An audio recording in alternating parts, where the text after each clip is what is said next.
Hello बच्चों, आप सभी का हमारे इस YouTube चैनल साइंस विथ पूजा में स्वागत है। आप हमारे साथ जुड़ने के लिए आप हमारे टेलीग्राम चैनल से भी जुड़ सकते हैं और अगर चाहें तो आप हमारे YouTube चैनल को भी सब्सक्राइब कर सकते हैं। कल की क्लासेस में हमने देखिए यहाँ तक पढ़ लिया था, अब हम इसके आगे पढ़ने वाले हैं। हमने जो है पिछले क्लासेस में देखा था कि हमने अम्लों की अभिक्रिया धातु के साथ कराई थी, बहुत सारे धातुओं के साथ कराकर देखा था। अब हम जो है क्षार की अभिक्रिया धातु के साथ कराने वाले हैं। किसकी अभिक्रिया कराएंगे? अब हम यहाँ पर देखेंगे क्षार की धातु के साथ अभिक्रिया। देखिए क्या लिखा है, जब क्षार की अभिक्रिया धातु के साथ कराई जाती है तो लवण के साथ साथ क्या है, हाइड्रोजन गैस बाहर निकलता है। ऐसा तो एज इट इज किस में हुआ था, एसिड में, यानी कि अम्ल की अभिक्रिया जब हमने धातु के साथ कराई थी तब भी वहाँ पर क्या हुआ था, अम्ल के साथ जो है जब धातु की अभिक्रिया कराई तो लवण और हाइड्रोजन गैस बाहर निकला। इसी तरह जब हम क्षार की अभिक्रिया धातु के साथ कराते हैं तो लवण और हाइड्रोजन गैस जो है हमें प्राप्त होता है। ठीक है, चलिए यहाँ पर एग्जाम्पल भी दिया हुआ है। देखिए ये हमारा सोडियम हाइड्रोक्साइड है। सोडियम हाइड्रोक्साइड की अभिक्रिया जब हमने जिंक धातु के साथ कराई तब हमें सोडियम जिंकेट, जो कि एक सॉल्ट है, तो ये सोडियम जिंकेट प्राप्त हुआ और साथ ही साथ जो है हाइड्रोजन गैस बाहर निकला। क्या है, हाइड्रोजन गैस बाहर निकला। ठीक है, वही चीज़ें लिखी हुई है। चलिए आगे देखते हैं। ये है हमारा उदासीनीकरण अभिक्रिया। कौन सी अभिक्रिया है? उदासीनीकरण अभिक्रिया। शायद ये हमने पिछले क्लासेस में डिस्कस कर लिया है। चलिए एक बार इसको देख लेते हैं। ऐसी रासायनिक अभिक्रियाएं जिसमें अम्ल क्षार के साथ, किसके साथ, अम्ल जो है क्षार के साथ क्रिया करके लवण और जल बनाता है, उसे हम उदासीनीकरण अभिक्रिया कहते हैं, न्यूट्रलाइजेशन रिएक्शन कह देते हैं। ठीक है, सामान्यतः जो उदासीनीकरण अभिक्रिया है उसको हम इस प्रकार से भी लिख सकते हैं। देखिए यहाँ पर हमने क्या किया, अम्ल की अभिक्रिया जब हम क्षार के साथ कराते हैं, किसकी अभिक्रिया, एसिड की अभिक्रिया जब हम बेस के साथ कराते हैं तो हमें सॉल्ट के साथ साथ वाटर भी प्राप्त होता है। ठीक है, क्या मिलता है हमें, लवण और जल प्राप्त होता है। ठीक है, देखिए यहाँ पर भी एग्जाम्पल में एज इट इज़ लिखा हुआ है, यहाँ एग्जाम्पल भी दिया हुआ है। सोडियम हाइड्रोक्साइड की अभिक्रिया जब हाइड्रोक्लोरिक अम्ल के साथ कराई जाती है तो हमें क्या मिलता है, तब हमें सोडियम क्लोराइड, जो कि एक लवण है, ये वो प्राप्त होता है और साथ ही साथ हमें जल भी प्राप्त होता है। ठीक है, चलिए देखते हैं, नेक्स्ट टॉपिक की तरफ बढ़ते हैं हम। ये है हमारा नेक्स्ट टॉपिक, अम्लों के साथ धात्विक ऑक्साइड की अभिक्रिया। किसकी अभिक्रिया, अम्लों के साथ धात्विक ऑक्साइड की अभिक्रिया कराएंगे। ठीक है, तो धातु के ऑक्साइड क्या होता है, तो सबसे पहले क्या होता है, जो धातु है वो किसी भी किसके साथ अभिक्रिया करे, धातु जो है सबसे पहले जो है किसी भी ऑक्सीजन के साथ, क्या है, धातु जो है वो ऑक्सीजन के साथ क्या करती है, अभिक्रिया करती है। किसके साथ, ऑक्सीजन के साथ। ठीक है, तो जब धातु ऑक्सीजन के साथ अभिक्रिया करती है तो क्या बनाती है, धातु ऑक्साइड बनाती है। क्या बनाती है, धातु ऑक्साइड बनाती है। ठीक है, धातु ऑक्साइड बना लेती है। अब इस धातु ऑक्साइड की अभिक्रिया हम किसके साथ कराएंगे, अम्ल के साथ कराएंगे। तो धातु ऑक्साइड की अभिक्रिया जब हम अम्ल के साथ कराएंगे तो क्या मिलता है, चलिए देख लेते हैं। यहाँ पर देखिए, यहाँ पर क्या बोला, जब धात्विक ऑक्साइड की अभिक्रिया अम्लों के साथ कराई जाती है तो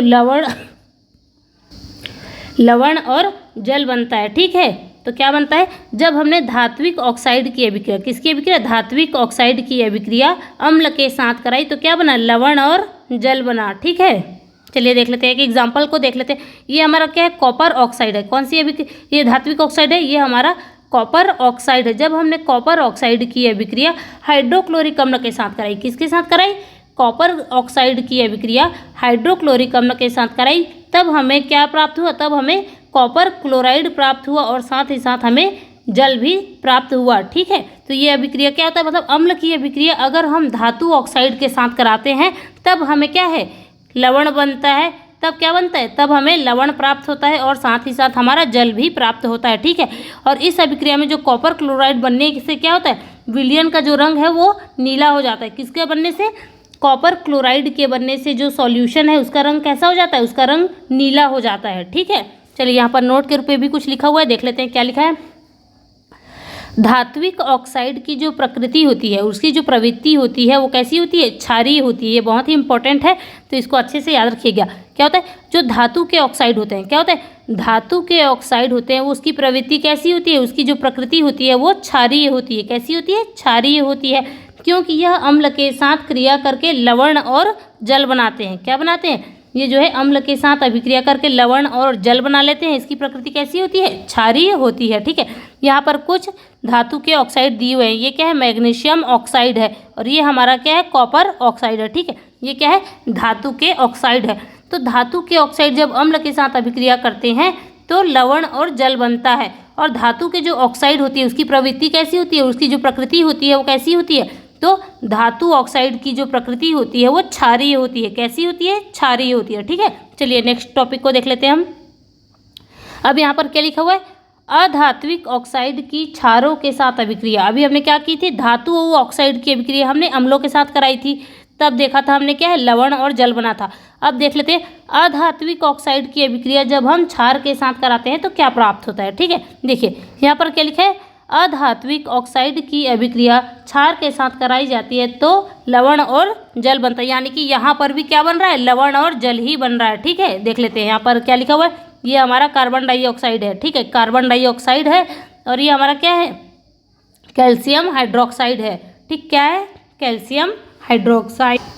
तो जब हम कार्बन डाइऑक्साइड की अभिक्रिया कैल्शियम हाइड्रोक्साइड के साथ कराते हैं तो क्या बनता है, तब हमारा कैल्शियम कार्बोनेट बनता है और साथ ही साथ हमारा जल बनता है। ये कैल्शियम कार्बोनेट क्या है, ये कैल्शियम कार्बोनेट एक लवण है। क्या है, लवण है। ठीक है, और ये हमारा पानी बनता है। तो यहाँ पर क्या लिखा है, जो अधात्विक ऑक्साइड की प्रवृत्ति होती है वो कैसी होती है, अम्लीय होती है। कैसी होती है, अधात्विक ऑक्साइड की प्रवृत्ति अम्लीय होती है तथा ये विद्युत धारा को क्या है, प्रवाहित करती है।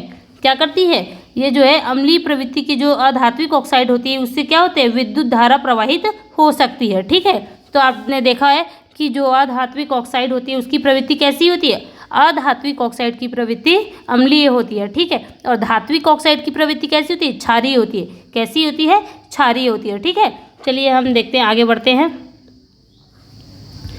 अभी तक हमने जो है अम्ल और क्षारों की रासायनिक अभिक्रियाओं के बारे में पढ़ लिया है। ठीक है, सबसे पहले हमने अम्लों की अभिक्रिया किसके साथ कराई थी, धातु के साथ कराई, तब क्या बना उसको देख लिया हमने। उसके बाद हमने अम्लों की अभिक्रिया धातु कार्बोनेट के साथ भी करा कर देखी। फिर हमने अम्ल की अभिक्रिया क्षार धातु के क्षार के साथ कराई, तब क्या प्राप्त हुआ उसको भी हमने डिस्कस कर लिया है। अब हम देखते हैं सभी अम्लों एवं क्षारों में समानताएं। क्या देखें, सभी अम्लों एवं क्षारों में क्या समानताएं देखने को मिलती हैं, हम वो देख लेते हैं। ठीक है, जितने भी अब प्रकार के अम्ल होते हैं और क्षार होते हैं उनमें कुछ न कुछ समानताएं हमें देखने को मिलती हैं। चलिए देख लेते हैं क्या लिखा है, ये हमारा पहला पॉइंट है। क्या है, पहला पॉइंट क्या लिखा है, अम्ल एवं क्षार दोनों ही अपने आयनों में विभक्त हो जाते हैं। क्या होते हैं, जो अम्ल होते हैं और क्षार होते हैं वो दोनों क्या होते हैं, अपने आयनों में विभक्त हो जाते हैं। आयनों में कैसे विभक्त हो जाते हैं, देखिए यहाँ पर जैसे ये एक बीकर लिया हमने, तो बीकर में क्या डाल दिया हमने, जलीय विलयन डाला। ठीक है, क्या डाला है, इस बीकर में हमने एक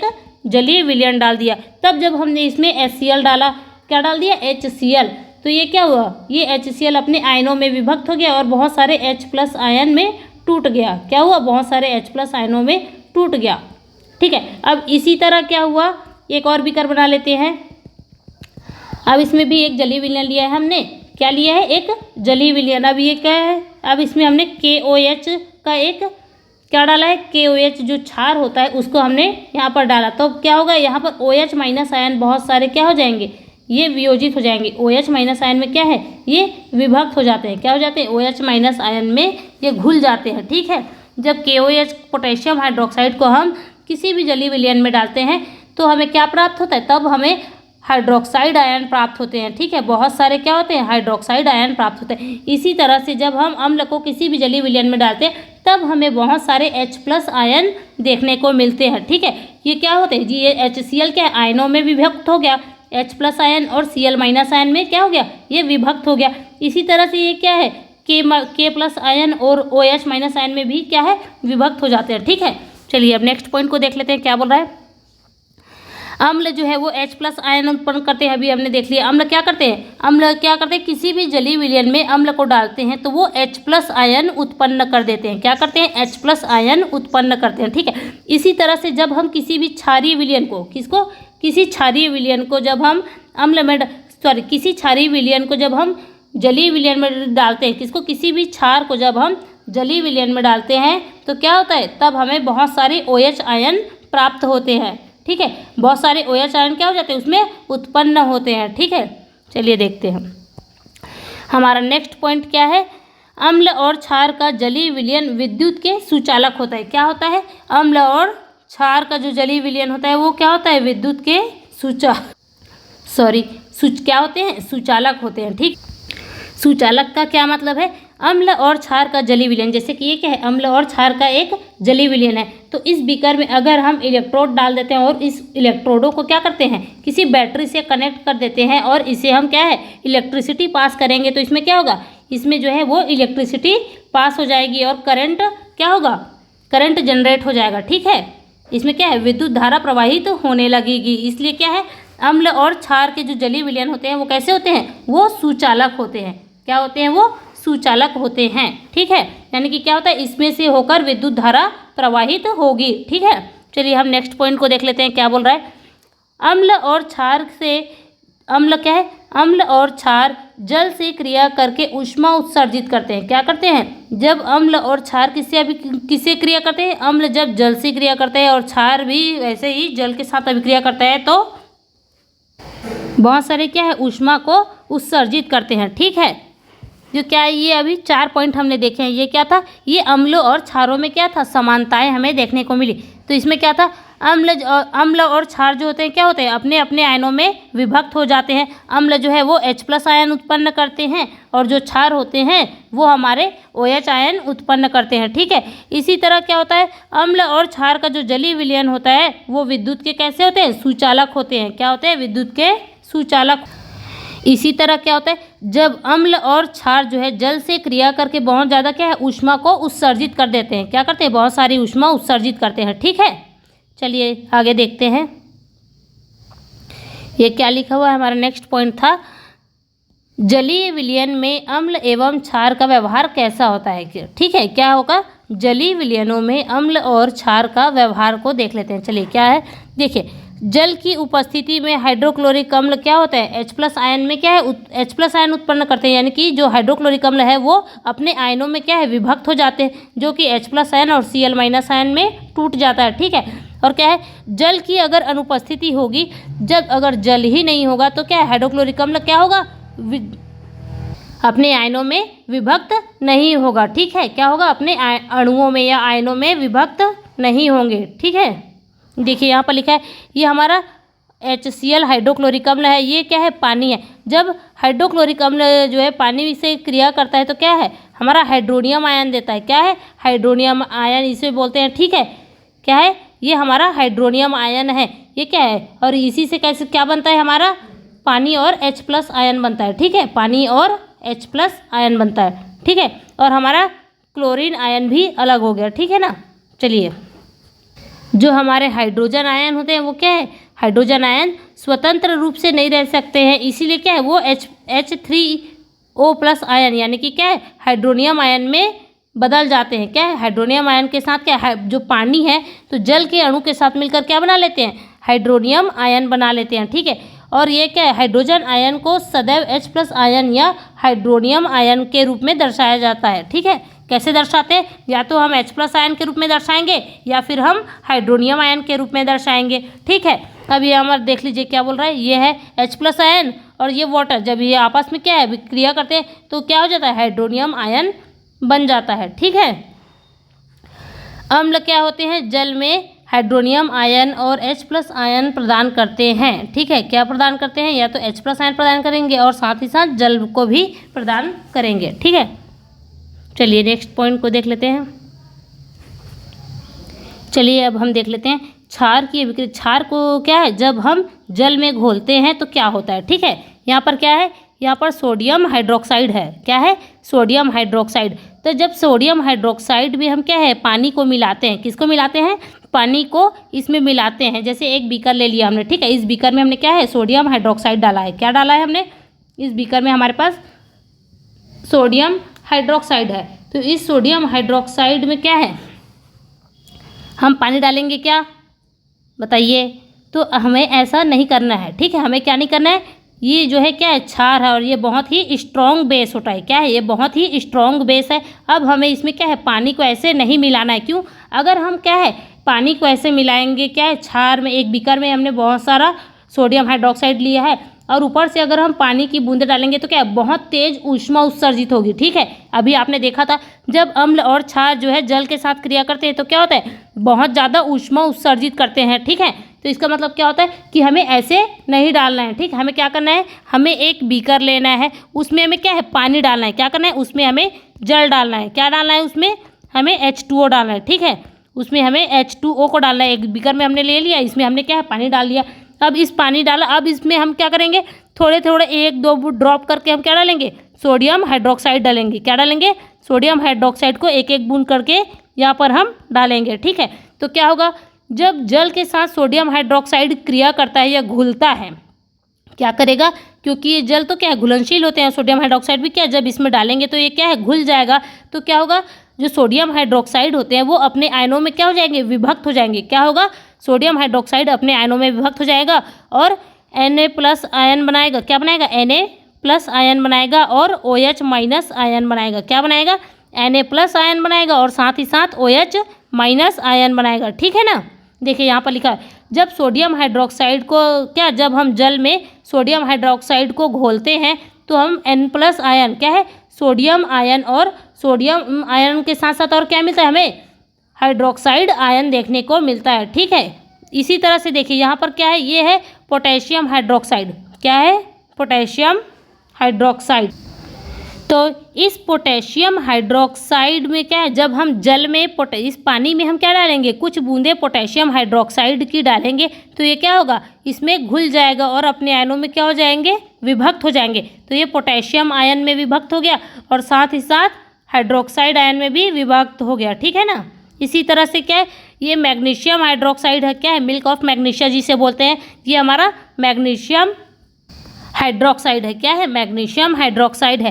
तो जब हम जल में क्या जल में कुछ बूंदे मैग्नीशियम हाइड्रोक्साइड की डालते हैं तो ये मैग्नीशियम हाइड्रोक्साइड क्या हो जाता है, जलीय विलयन में क्या है, घुल जाता है और अपने आयनों में विभक्त हो जाता है और मैग्नीशियम आयन में विभक्त हो गया और साथ ही साथ हाइड्रोक्साइड आयनों में भी क्या है, विभक्त हो जाते हैं। देखिए यहाँ पर लिखा है, क्षारक जो है वो जल से क्षार जो होते हैं वो जल से हाइड्रोक्साइड आयन उत्पन्न करते हैं और जल में घुलनशील क्षारक को ही हम क्या कहते हैं, क्षार कहते हैं। क्या कहते हैं, ये गलत यहाँ पर लिखा हुआ है, एक इसको क्या बोलेंगे, क्षार कहते हैं। क्या बोलेंगे, जो भी क्षार जो होता है, क्या जो भी क्षारक जल में घुल जाते हैं उसको हम क्या बोल देते हैं, उसको हम क्षार बोल देते हैं। ठीक है, क्या बोलेंगे, जो भी क्षारक हमारे जल में घुल जाते हैं उसे हम क्षार कहते हैं। क्या कहते हैं, उसे हम क्षार कहते हैं। ठीक है, चलिए, और हमने आपको ये बता दिया है कि कभी भी क्या है, देखिए यहाँ पर क्या है, 2 बीकर हमने बना लिया है। हमने क्या बना लिया, अरे देखिए हमने यहाँ पर 2 बीकर बनाया है। ठीक है, इस एक बीकर में हमने क्या डाल दिया है, एक बीकर में हमने अम्ल डाला है। क्या डाला है, अम्ल है, इसमें बहुत सारा क्या है, हमने अम्ल डाल दिया है। और एक बीकर में हम क्या डालेंगे, जल डालेंगे। क्या डालेंगे, इसमें हमने जल डाल दिया है। तो अब ये बताइए आप, क्या इस बीकर में हम ऊपर से पानी डालेंगे, क्या डालेंगे, ऊपर से हम जल डालेंगे तो ये सही है, या फिर इस बीकर में हम ऊपर से अम्ल डालेंगे, ये सही है। इसमें से कौन सी जो है चीज़ें सही होंगी, आप ये बताइए। तो आपको हमने अभी अभी ये बताया है कि क्या है, कभी भी बीकर में जो भरे हुए अम्ल है उसमें पानी नहीं डालना है। क्यों, क्योंकि इसमें जो है अम्ल की मात्रा क्या है, बहुत ज़्यादा है, और जब हम इसमें पानी को डाल देंगे तो क्या होगा, ये जो है बहुत तेज़ी से क्रिया करेगा और बहुत ज़्यादा मात्रा में ऊष्मा उत्पन्न कर देगा। क्या हो जाएगा, बहुत ज़्यादा मात्रा में ऊष्मा उत्पन्न कर देगा और जिससे क्या होता है, बहुत सारी हानि हो सकती है। ठीक है, इसी तरह से हमें ऐसा क्या है, ऐसा हमें नहीं करना है, ये वाला प्रोसेस हमें क्या है, नहीं करना है। क्या करना है, नहीं करना है। ठीक है, तो हमें क्या करना, क्या है, हमें क्या करना है, एक बीकर है, उस बीकर में हम क्या करेंगे, पानी लेंगे। क्या लेंगे, जल लेंगे। ठीक है, और उसमें ऊपर से कुछ कुछ ड्रॉप जो है बूंदों के रूप में, या तो हो अम्ल हो सकता है या फिर वो क्षार हो सकता है। ठीक है, उसको हम कुछ कुछ बूंदों को ड्रॉप को यहाँ पर डालेंगे तो इससे क्या होगा, ये हमारा एक तनु अम्ल तैयार हो जाएगा। क्या होगा, इसे हम डाइल्यूट एसिड बोल सकते हैं। ठीक है, क्योंकि इसमें क्या डाइल्यूट क्यों बोला, क्योंकि यहाँ पर क्या है, पानी की मात्रा क्या है, पानी की मात्रा ज़्यादा है और अम्ल की मात्रा क्या है, यहाँ पर अम्ल की मात्रा बहुत ही कम है, इसीलिए इसे हमने क्या बोला है, डाइल्यूट एसिड बोला। ठीक है, या तो फिर इसी तरह से हम इसी तरह से हम क्या कर सकते हैं, अम्ल को जल में, अम्ल को डाला, वैसे ही हम क्षार की कुछ बूंदों को जब जल में डालेंगे तो वो भी क्या है, डाइल्यूट बेस कहलाएगा। ठीक है, क्यों डाइल्यूट होगा, क्योंकि उसमें जल की मात्रा क्या है, जल की मात्रा ज़्यादा है, यानी कि जल की मात्रा अधिक है, और अम्ल की जल की मात्रा क्या है, अधिक है, और हमारे जो अम्ल हो या क्षार हो उनकी मात्रा क्या होती है, कम होती है, इसीलिए इसे हम क्या बोल देते हैं, तनु अम्ल बोल देते हैं। ठीक है, चलिए आज की क्लासेस को यहीं पर समाप्त करते हैं। तबीयत थोड़ी ठीक नहीं है, सर्दी खांसी हो गई है, इसलिए सॉरी, आज की क्लासेस को हम और यहीं पर समाप्त करते हैं। बाकी कल हम आपको मिलेंगे, इसके आगे की जो भी टॉपिक्स हैं उसको हम कवर करेंगे। ठीक है, अगर आपको ये वीडियो अच्छी लगे तो आप इसे अपने दोस्तों के साथ शेयर कर सकते हैं और हमारे चैनल को जो है सब्सक्राइब कर सकते हैं। एंड अगर आपको ये जो PDF है वो चाहिए तो आप हमारे टेलीग्राम चैनल से जुड़ सकते हैं। हमारे टेलीग्राम चैनल का जो लिंक है वो इसी वीडियो में डिस्क्रिप्शन बॉक्स में देखने को आपको मिल जाएगा। Thank you for watching and sorry, आज की क्लासेस जो है हम यहीं तक रखते हैं।